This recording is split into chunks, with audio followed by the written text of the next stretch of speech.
यह जो लोकतंत्र और विविधता है, 10वीं कक्षा के राजनीतिक विज्ञान का तीसरा अध्याय है, यानी कि सिविक्स का चैप्टर 3, जिसमें हम लोकतंत्र के विषय में चर्चा करेंगे और विविधता को समझेंगे और समझेंगे कि ये विविधता हमारे समाज को किस तरह से प्रभावित करता है और साथ में ये लोकतंत्र के साथ क्या संबंध रखता है।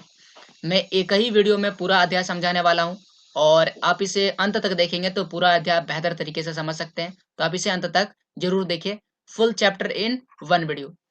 इस पूरे वीडियो के लिए एक महत्वपूर्ण बात है कि यह जो पूरा वीडियो है यह एक तरह का एनसीईआरटी सॉल्यूशन है। इसका अर्थ यह है कि आप अपनी परीक्षा की तैयारी किसी भी बोर्ड से कर रहे हैं, अगर आपके बोर्ड में एनसीईआरटी की बुक चलती है तो यह जो पूरा वीडियो है, यह पूरा वीडियो आपके लिए बहुत ही ज्यादा उपयोगी होने वाला है। तो इसे अंत तक जरूर देखें। तो आइए हम लोग बढ़ते हैं आगे और समझते हैं विभिन्न बिंदुओं को एक एक करके। तो ये जो अध्याय है एक कहानी से प्रारंभ होता है, जिस कहानी का नाम है मैक्सिको ओलंपिक की कहानी। इस ओलंपिक की कहानी में दिखाया गया है कि किस प्रकार से दुनिया में रंग भेद आया और उसका विरोध किया गया, जिसमें विभिन्न तरह के लोगों ने, चाहे वह रंग भेद से संबंध रखता हो या ना रखता हो, लेकिन फिर भी उन्होंने सहयोग दिया। जिससे पता चलता है कि हमारे समाज में विभेद नहीं है, ये किसी कारणवश से उत्पन्न हुआ है और ये हमारे समाज को खराब कर रहा है या समाज में परिवर्तन ला रहा है और इसे हमें खत्म कर देना चाहिए। ये इस कहानी का उद्देश्य था। तो ये जो ओलंपिक की कहानी है, इससे जुड़ा हुआ कुछ महत्वपूर्ण बिंदुएं हैं जो आपको याद रखना है। जैसे ये जो मैक्सिको की ओलंपिक है, ये 1968 का कहानी है। 1968 में मैक्सिको में हुए ओलंपिक की कहानी है। चूंकि मैक्सिको ओलंपिक है तो ये कहाँ पर हुआ था? मैक्सिको सिटी में हुआ था। और इस मैक्सिको सिटी में चूंकि ओलंपिक में विभिन्न तरह के खेल होते हैं, लेकिन इन खेलों में से जो 200 मीटर का दौड़ था, वो इस खेल यानी इस कहानी से इस खेल का संबंध है। तो आपको याद रखना 200 मीटर का दौड़। अब इसमें आपको 3 व्यक्तियों का नाम याद रखना है। जो पहला जो 2 व्यक्ति है उसका नाम है टॉमी स्मिथ और जॉन कार्लोस। इनका संबंध अमेरिका से है, ये अमेरिका के रहने वाले हैं और ये धावक है, दौड़ने वाले, इसलिए ये अमेरिकी धावक है, टॉमी स्मिथ और जॉन कार्लोस। तीसरा व्यक्ति है पीटर नॉर्मन और ये जो पीटर नॉर्मन है ये ऑस्ट्रेलिया के रहने वाले हैं।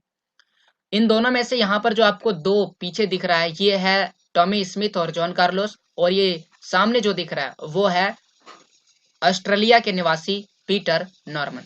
अब इनके पदक को जरा सा देख ले। टॉमी स्मिथ को जब वह स्वर्ण पदक मिला था इस खेल में और जॉन कार्लोस को कांस्य पदक मिला था, और पीटर नॉर्मन जो था उनको रजत पदक मिला था, यानी कि ये इनको जीता था। अब इनसे जुड़ा हुआ एक और बात, ये जो 2 व्यक्ति है, पहले जो 2 व्यक्ति है अमेरिका के नागरिक एफ्रो अमेरिकी हैं। एफ्रो अमेरिकी वैसे व्यक्ति है जो अफ्रीका से अमेरिका आ गए हैं, जिनको उपनिवेशीकरण के दौरान अफ्रीका से अमेरिका लाया गया था। क्योंकि अफ्रीका में रहने वाले लोग अश्वेत होते हैं, इसलिए इनका रंग कैसा है? काला है और ये अश्वेत कहलाते हैं। और वहां पर अमेरिका में रहने वाले सभी लोग श्वेत होते हैं और ऐसे में इन दोनों के बीच में विभेद है, यानी कि इन दोनों में विविधताएं हो जाती है और इनके साथ बहुत ही ज्यादा अन्याय किया जा रहा था और इसी के खिलाफ इन्होंने मैक्सिको ओलंपिक में कह सकते हैं विरोध किया था। इसके विषय में आगे पढ़ेंगे। फिलहाल आप देख लीजिए पीटर नॉर्मन जो है वह श्वेत है, यानी कि वो गोरे हैं, काले नहीं है। और इन कहाँ पर रहते हैं? ऑस्ट्रेलिया से रहते हैं, इनका संबंध ऑस्ट्रेलिया से।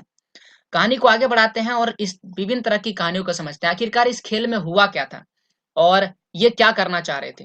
तो अगर आप फोटो को एक बार आप फोटो को देख लेते हैं बेहतर तरीके से, अगर आप इन फोटोज को बेहतर तरीके से देखें तो आप देखेंगे कि यहाँ पर जो 2 खिलाड़ी है, ये पीछे वाले जो अमेरिका के निवासी है, उन्होंने जो पदक समारोह हो रहा था, जब इनको पदक दिया जा रहा था, जब इनको मेडल मिल रहा था, तो इन्होंने क्या किया? अपने हाथ में काले दस्ताने पहने हैं और मुट्ठी को तन करके ऊपर की ओर खींच करके खड़ा करके रखा।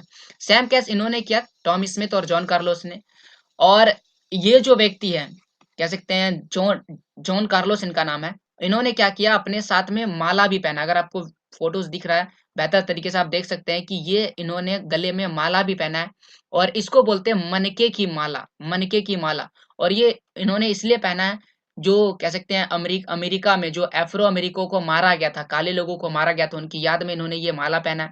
और इनके कह सकते हैं टी शर्ट में एक कह सकते हैं बैच लगा हुआ, बिल्ला लगा हुआ है, जो मानवाधिकार का बल्ला कह सकते हैं प्रतीक चिन्ह लगा हुआ है, जिसको वो प्रदर्शित कर रहे हैं। तो ये विभिन्न तरह के तौर और तरीकों का प्रयोग कर रहे थे। अब प्रश्न आता है कि ये ऐसा क्यों कर रहे थे? यहाँ पर यही प्रश्न आता है। तो अपने इन तौर तरीकों से क्या करना चाहते थे वे? अमेरिका में होने वाले रंग भेद जो उनके साथ हो रहा था, उनके साथ जो रंग भेद हो रहा था, रंग के खिलाफ उनसे भेदभाव क्या रहा था, उनके प्रति वो अंतर्राष्ट्रीय बिरादरी का ध्यान खींचने की कोशिश कर रहे थे। इसलिए उन्होंने ऐसा किया। और अमेरिका में जो नागरिक अधिकार आंदोलन चल रहा था, जिसमें नागरिक के अधिकार को हनन किया जा रहा था, उसके प्रति अधिकार की मांग कर की जा रही थी, उसके प्रति दुनिया का ध्यान खींचने में इन्होंने सफलता पाई इसके तहत। तो उन्होंने जो चाहा उनको मिल गया, लेकिन ये उन्होंने गलत तरीका अपनाया। जो अंतर्राष्ट्रीय ओलंपिक संघ था, उन्होंने कहा कि ये नहीं, ऐसा नहीं हो सकता है, क्योंकि जो अंतर्राष्ट्रीय ओलंपिक संघ है, वहां पर किसी भी तरह के राजनीतिक बयान को आप नहीं दे सकते हैं। और कार्लोस और स्मिथ ने वहां पर ऐसा किया था, और इसीलिए अंतर्राष्ट्रीय ओलंपिक संघ ने कार्लोस और स्मिथ को राजनीतिक बयान देने के जुर्म में, ओलंपिक भावना के विरुद्ध जाने के विरुद्ध, कह सकते हैं विरुद्ध जाने के खिलाफ उन्हें दोषी करार दिया गया। बोला कि आप दोषी हैं, आपने गलती की है। और इस गलती की सजा उनको क्या मिला? उनको जो पदक मिला था, स्वर्ण पदक और कांस्य पदक, उनसे वापस ले लिया गया, उनसे वापस ले लिया गया। तो ये आप देख सकते हैं कि ये उनको सजा मिला। तो ये कार्लोस और स्मिथ को मिला। क्या पीटर नॉर्मन को भी मिला था? हाँ, जो नॉर्मन था वो ऑस्ट्रेलिया के निवासी थे, और आने वाला जो अगला ओलंपिक था उसमें ऑस्ट्रेलिया की टीम में उनको जगह नहीं मिली। तो आप देख सकते हैं, इनका जो लक्ष्य था, वो सफलता था, वो प्राप्त कर लिया गया, लेकिन बाद में इनको इसकी सजा भी मिली। जैसे हमारे भारतीय समाज में हुआ। भारतीय समाज में विभिन्न तरह की स्वतंत्रता सेनानियों, जैसे कि भगत सिंह, जवाहरलाल नेहरू, महात्मा गांधी, विभिन्न तरह के जो स्वतंत्रता सेनानी थे, उन्होंने हमारे देश को आजाद तो कर दिया, लेकिन उसके लिए उन्हें बहुत ही, कह सकते हैं, बड़े जुर्म से गुजरना पड़ा। उनको बहुत सारे दोषी ठहराया गया, तो वैसे ही इनको भी दोषी ठहराया गया। लेकिन इस कहानी से हमें क्या शिक्षा मिलती है? इस कहानी से हमें शिक्षा मिलती है कि अगर कोई व्यक्ति बेहतर तरीके से प्रदर्शन करे, और अगर वो, माफ कीजिए, आगे आ गए, अगर वह, कह सकते हैं, अपनी जो इच्छा है उसको जाहिर करे लोगों के समक्ष, तो उसको सफलता अवश्य मिलती है। और हमें समाज में रंगभेद नहीं करना चाहिए। इनका जो प्रयास था वह बहुत ही बेहतर रहा, और आज भी अफ्रीकी लोग, माफ कीजिए, अमेरिकी लोग उन्हें याद करते हैं।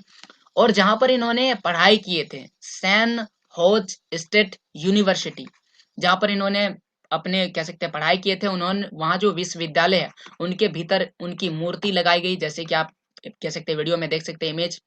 और जब 2006 में नॉर्मन की मौत हो गई थी, तो उनकी जो अस्थि थी, अर्थी, माफ कीजिए, अर्थी, अर्थी को कंधा देने वाले में से जो कंधा था, उसमें स्मिथ और कार्लोस भी था, जैसा कि आप पिक्चर में देख सकते हैं। तो ये थी कहानी, और आगे बढ़ते हैं हम लोग। और अब जो महत्वपूर्ण बात आता है हमारे सामने, वह यह आता है कि हमारे समाज में जो समानताएं हैं, वह कैसे आती है, और ये जो समानताएं हैं, ये असमानताएं और विभाजन का रूप किस प्रकार से लेती है, ये समझना जरूरी है। तो बहुत तरह के तौर तरीके हैं जिसके तहत हमारे समाज में असमानताएं होती है। तो हम ऐसा नहीं कर सकते हैं, कह सकते हैं कि केवल भेदभाव ही, या फिर नस्ल या रंग के आधार पर हमारे समाज में असमानताएं होती है। हमारे समाज में भेदभाव नस्ल, रंग, या फिर क्षेत्रीय और सामाजिक, इन दोनों के आधारों पर, इन दोनों स्तरों पर मौजूद है। क्या मौजूद है? असमानताएं। और ये असमानताएं क्या करती है? हमारे समाज में विभाजन का रूप ले देती थी।